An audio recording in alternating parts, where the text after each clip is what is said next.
ஓசியா அதிகாரம் 5. ஆசாரியர்களே, இதை கேளுங்கள். இஸ்ரவேல் வம்சத்தாரே, கவனியுங்கள். ராஜாவின் வீட்டாரே, செவிகொடுங்கள். இந்த நியாய விசாரிப்பு உங்கள் மேல் செல்லும். நீங்கள் மிஸ்பாவில் கண்ணியும் தாபோரின் மேல் விரிக்கப்பட்ட வலையுமானீர்கள். நெறி தவறினவர்கள் மிகுதியும் வதை செய்கிறார்கள். அவர்கள் எல்லாரையும் நான் தண்டிப்பேன். எப்பிராயீமை நான் அறிவேன். இஸ்ரவேல் எனக்கு மறைவானதல்ல. எப்பிராயீமே, இப்போது நீ சோரம் போனாயே. இஸ்ரவேல் தீட்டுப்பட்டதே. அவர்கள் தங்கள் தேவனிடத்துக்கு திரும்புவதற்கு தங்கள் கிரியைகளை சீர்திருத்த மாட்டார்கள்.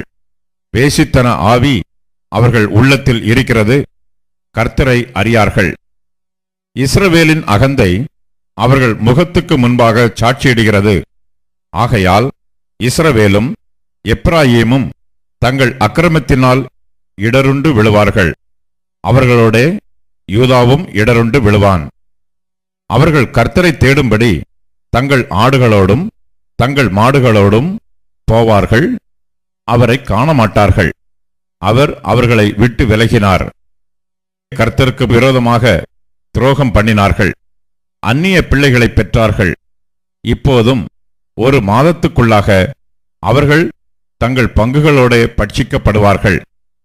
கிபியாவிலே எக்காலத்தையும் ராமாவிலே பூரிகையையும் ஊதுங்கள். பெத்தாவேனிலே கதறுங்கள். பென்யமீனே, உன்னை பின்தொடர்கிறார்கள். தண்டிப்பின் நாளிலே எப்ராயீம் பாழாவான். நிச்சயமாய் வரப்போகிறதை இஸ்ரவேலின் கோத்திரங்களுக்குள்ளே அறிவிக்கிறேன். யூதாவின் பிரபுக்கள் எல்லைகளை ஒதுக்குகிறவர்களுக்கு ஒப்பானார்கள். அவர்கள் மேல் என் உக்கிர கோபத்தை தண்ணீரைப் போல ஊற்றுவேன். எப்பிராயீம் தகாத கற்பனையை மனதார பின்பற்றி போனபடியால் அவன் ஒடுங்குண்டு நியாய விசாரணையில் நொறுக்கப்பட்டு போகிறான். நான் எப்பிராயீமுக்கு பொட்டெரிப்பைப் போலவும் யூதாவின் வீட்டுக்கு உளுப்பைப் போலவும் இருப்பேன். எப்பிராயீம் தன் வியாதியையும் யூதா தன் காயத்தையும் கண்டபோது எப்பிராயீம் அசீரியர் அண்டைக்குப் போய் யாரேப் ராஜாவினிடத்தில் ஆள் அனுப்பினான். ஆனாலும் உங்களை குணமாக்கவும் உங்களில் இருக்கிற காயத்தை ஆற்றவும் அவனால் கூடாமற் போயிற்று. நான் எப்பிராயீமுக்கு சிங்கம் போலவும் யூதாவின் வம்சத்தாருக்கு பாலசிங்கம் போலவும் இருப்பேன். நானே பீறிவிட்டு போய்விடுவேன். தப்புவிப்பார் இல்லாமல் எடுத்துக்கொண்டு போவேன். அவர்கள் தங்கள் குற்றங்களை உணர்ந்து என் முகத்தை தேடுமட்டும் நான் என் ஸ்தானத்துக்கு திரும்பி போய்விடுவேன். தங்கள் ஆபத்தில் என்னை கருத்தாய் தேடுவார்கள்.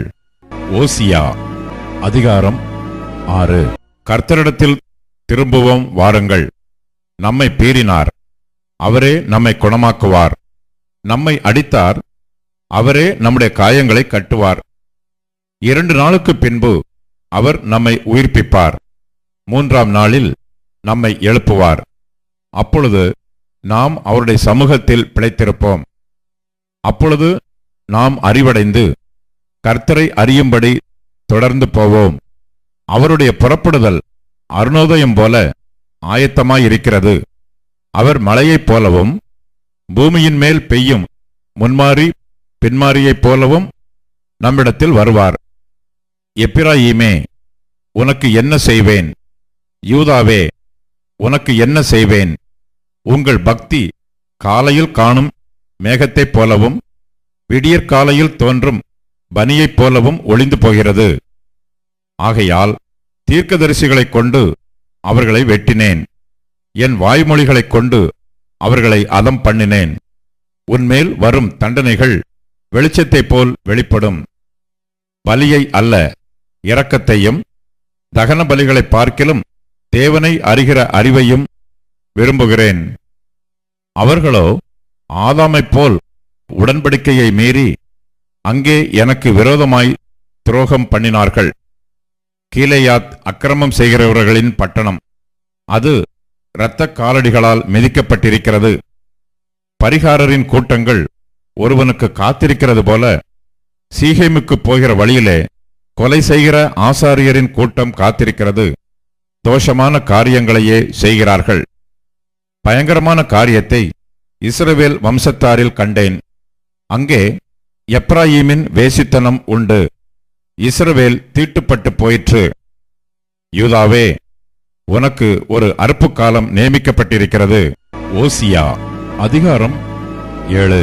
நான் என் ஜனத்தின் சிறையிருப்பை திருப்பும் போதும், நான் இஸ்ரவேலை குணமாக்க விரும்பும் போதும், எப்ராயீமின் அக்கிரமமும் சமாரியாவின் பொல்லாப்புகளும் வெளிப்படுத்தப்படும். அவர்கள் வஞ்சனை செய்கிறார்கள். திருடன் உள்ளே வருகிறான், வெளியே பரிகாரரின் கூட்டத்தார் கொள்ளையிடுகிறார்கள். அவர்கள் பொல்லாப்பையெல்லாம் நான் நினைவில் வைத்திருக்கிறேன் என்று அவர்கள் தங்கள் இருதயத்தில் சிந்திக்கிறதில்லை. இப்போதும் அவர்களுடைய கிரியைகள் அவர்களை சூழ்ந்து கொண்டது. அவைகள் என் முகத்துக்கு முன் இருக்கிறது. ராஜாவை தங்கள் பொல்லாப்பினாலும் அதிபதிகளை தங்கள் பொய்களினாலும் சந்தோஷப்படுத்துகிறார்கள். அவர்கள் எல்லாரும் விபசார கள்ளர். அப்பஞ்சுடுகிறவன் எரிக்கும் அடுப்பை போல் இருக்கிறார்கள். அவன் மாவை பிசைந்தது முதல் அது உப்பிப்போக மட்டும் அனலை மூட்டாமல் ஓய்ந்திருக்கிறான். நம்முடைய ராஜாவின் நாளென்று சொல்லி அதிபதிகள் திராட்சரச துருத்திகளால் அவனுக்கு வியாதியுண்டாக்குகிறார்கள். சரசக்காரரோட கூட அவன் தன் கையை நீட்டுகிறான். அவர்கள் பதிவிருக்கும் போது தங்கள் இருதயத்தை அடுப்பை போல் ஆயத்தப்படுத்துகிறார்கள். அவர்களில் அடுப்பு மூட்டுகிறவன் இராமுழுதும் தூங்கினாலும் காலமேயோ வென்றால் அது ஜுவாலிக்கிற அக்கினியாய் எரியும். அவர்கள் எல்லாரும் அடுப்பை போல அனலாகி தங்கள் நியாயாதிபதிகளை பட்சித்தார்கள். அவர்களுடைய ராஜாக்கள் எல்லாரும் விழுந்தார்கள். அவர்களில் என்னை நோக்கி கூப்பிடுகிறவன் ஒருவனும் இல்லை. எப்பிராயிம் அந்நிய ஜனங்களோட கலந்திருக்கிறான். எப்பிராயிம் திருப்பி போடாத அப்பம். அந்நியர் அவனுடைய பலத்தை தின்றார்கள், அவனோ அதை அறியான். நரைமயிரும் அவனில் தெளித்திருக்கிறது, அவனோ அதை அறியாதிருக்கிறான். இஸ்ரவேலின் அகந்தை அவர்கள் முகத்துக்கு முன்பாக சாட்சியிட்டாலும் அவர்கள் தங்கள் தேவனாகிய கர்த்தரிடத்தில் திரும்பாமலும் இவை எல்லாவற்றிலும் அவரை தேடாமலும் இருக்கிறார்கள். எப்ராயிம் பேதையான புறாவைப் போல் இருக்கிறான், அவனுக்கு புத்தி இல்லை. எகிப்தியனை கூப்பிடுகிறார்கள், அசீரியனிடத்துக்கும் போகிறார்கள். அவர்கள் போகும்போது என் வலையை அவர்கள் மேல் வீசுவேன். அவர்களை ஆகாயத்து பறவைகளைப் போல கீழே விழப்பண்ணுவேன். அவர்களுடைய சபையில் கேள்வியானதின்படியே அவர்களை தண்டிப்பேன். அவர்கள் என்னை விட்டு அலைந்து திரிகிறபடியினால் அவர்களுக்கு ஐயோ, அவர்களுக்கு கேடு வரும். எனக்கு விரோதமாக இரண்டகம் பண்ணினார்கள். நான் அவர்களை மீட்டிருந்தும் அவர்கள் எனக்கு விரோதமாக பொய் பேசுகிறார்கள். அவர்கள் தங்கள் படுக்கைகளில் அலறுகிறபோது தங்கள் இருதயத்தில் என்னை நோக்கி கூப்பிடுகிறதில்லை. அவர்கள் தானியத்துக்காகவும் திராட்ச ரசத்துக்காகவும் கூடுகிறார்கள். என்னை வெறுத்து விலகிப் போகிறார்கள்.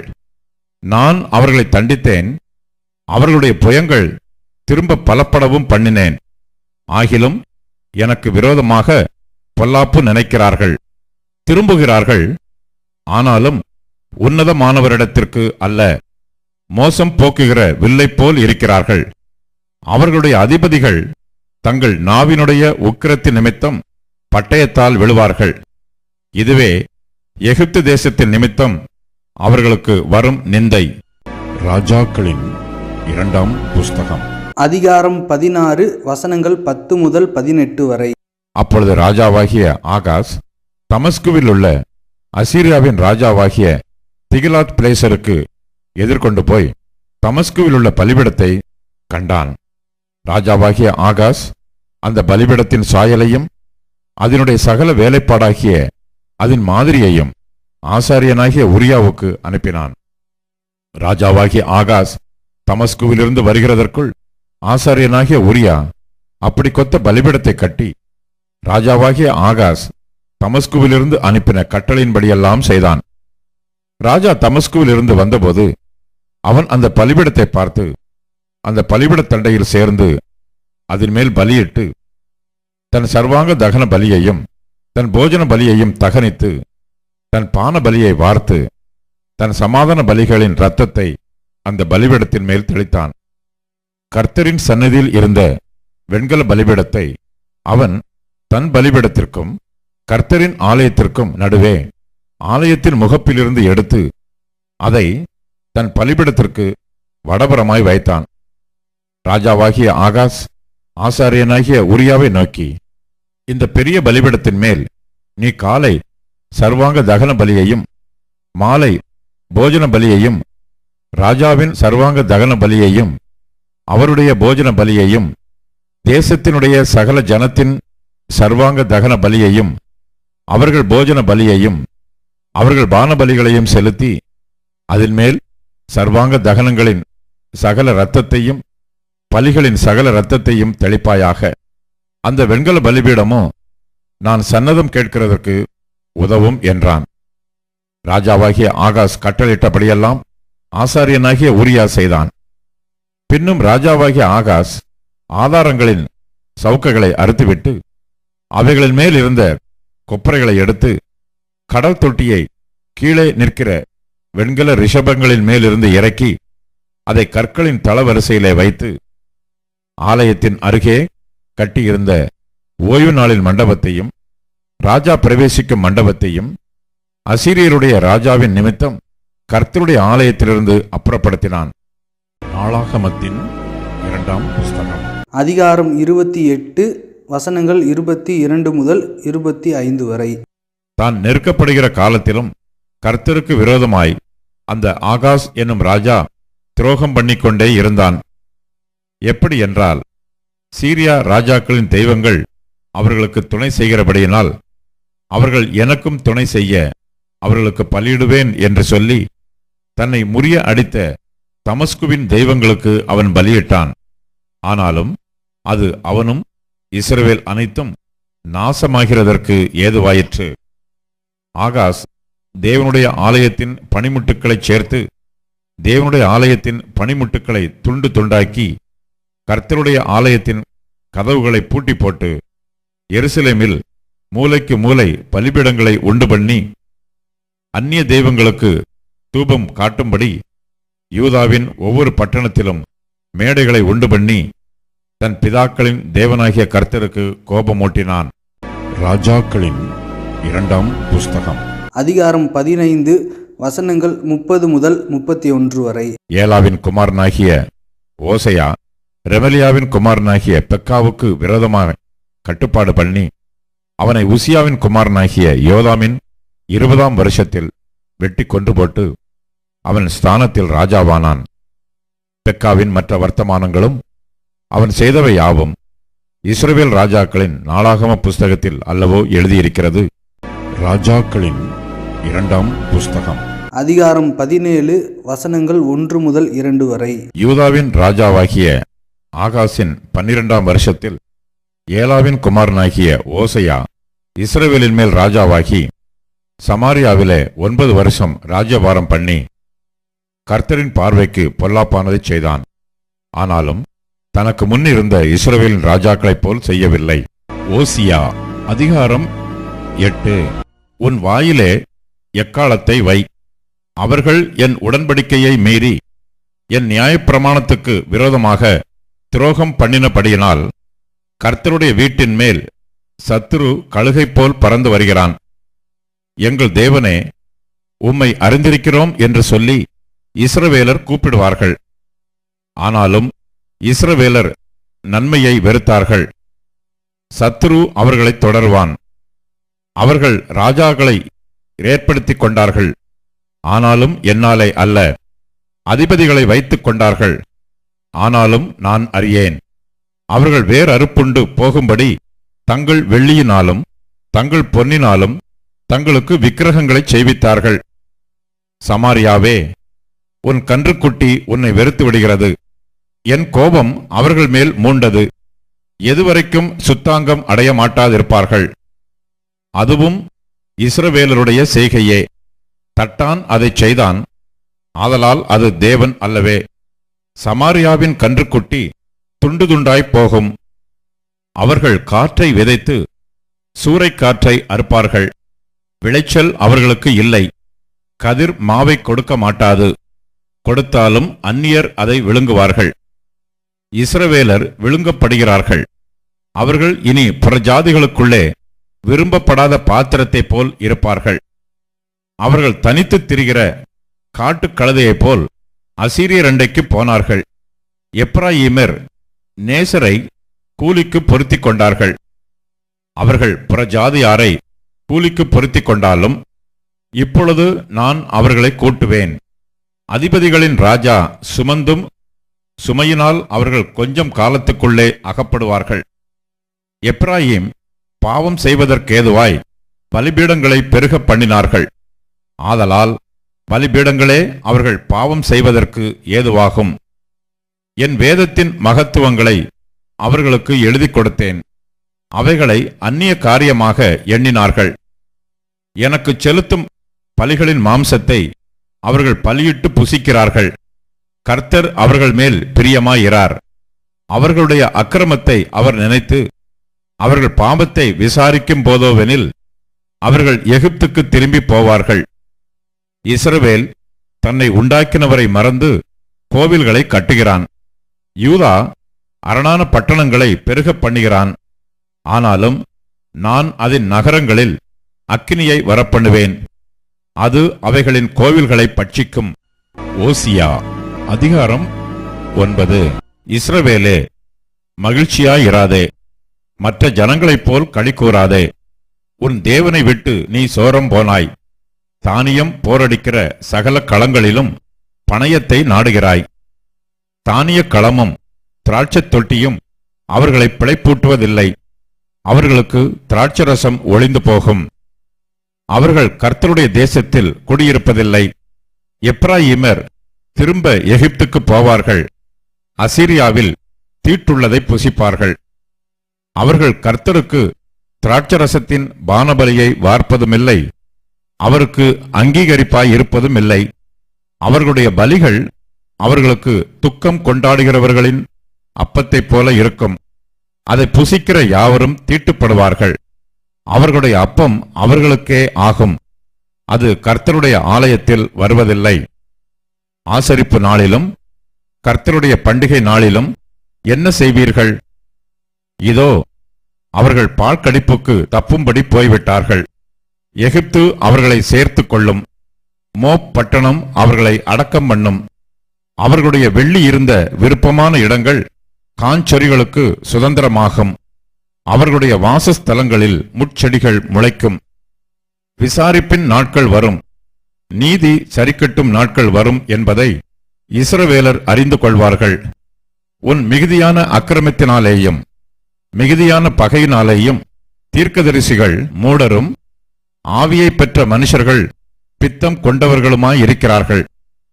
எப்பிராயீமின் காவற்காரர் என் தேவனோடு எதிர்த்து நிற்கிறார்கள். தீர்க்கதரிசி தன் வழிகளிலெல்லாம் குருவி பிடிக்கிறவனுடைய கண்ணியாகவும் தன் தேவனுடைய ஆலயத்திலே பகையாளியாகவும் இருக்கிறான். கிபியாவின் நாட்களில் நடந்தது போல அவர்கள் தங்களை மிகவும் கெடுத்துக் கொண்டார்கள். அவர்களுடைய அக்கிரமத்தை அவர் நினைப்பார். அவர்களுடைய பாவங்களை விசாரிப்பார். வனாந்தரத்தில் திராட்சை கொலைகளை கண்டுபிடிப்பது போல இஸ்ரவேலை கண்டுபிடித்தேன். அத்திமரத்தில் முதல் தரம் பழுத்த கனிகளைப் போல உங்கள் பிதாக்களை கண்டுபிடித்தேன். ஆனாலும் அவர்கள் பாகால் பேயோர் அண்டைக்கு போய் இலச்சையானதற்கு தங்களை ஒப்புவித்து தாங்கள் நேசித்தவைகளைப் போல தாங்களும் அருவருப்புள்ளவர்களானார்கள். எப்ராயீமின் மகிமை ஒரு பறவையைப் போல் பறந்து போம். அது பிறப்பதுமில்லை, வயிற்றில் இருப்பதுமில்லை, கற்பந்தரிப்பதுமில்லை. அவர்கள் தங்கள் பிள்ளைகளை வளர்த்தாலும் அவர்களுக்கு மனுஷர் இராதபடிக்கு அவர்களை பிள்ளைகள் அற்றவர்களாக்குவேன். நான் அவர்களை விட்டு போகையில் அவர்களுக்கு ஐயோ!